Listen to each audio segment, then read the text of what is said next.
Therapeutic claims. Oo, kay tamis mabuhay kung may sigla kang taglay. Kung meron kang diabetes, di may enjoy ang buhay. Dahil ito'y may 4 na herbal extracts at 2 minerals. Sa pagkontrol ng diabetes, umiwas sa matatamis. Sa exercise, huwag magmimintis. Sa supplement, Diabetrol walang kaparis. Diabetrol, tulong sa diabetes control.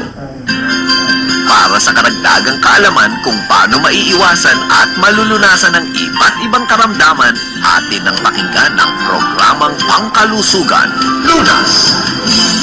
Oras sa buong Pilipinas, 8:26 na kagad, partner, ha? At gusto ko lamang huliwanagin, ano po yung mga binabanggit ni Dr. Gary dito ng mga food supplement, ha?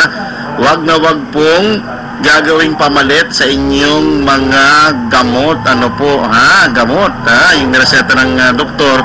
Although, meron ngang binabanggit si Dr. Gary, yung Polinol dito, tsaka yung Plasmin, na kasing epekto naman ng gamot na iniinom na merong mga side effect tulad ng Polinol, partner, di ba?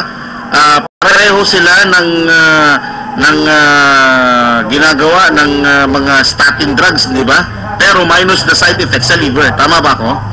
Tama ka dyan dahil ang Polinol, no? May generic name na Policosanol.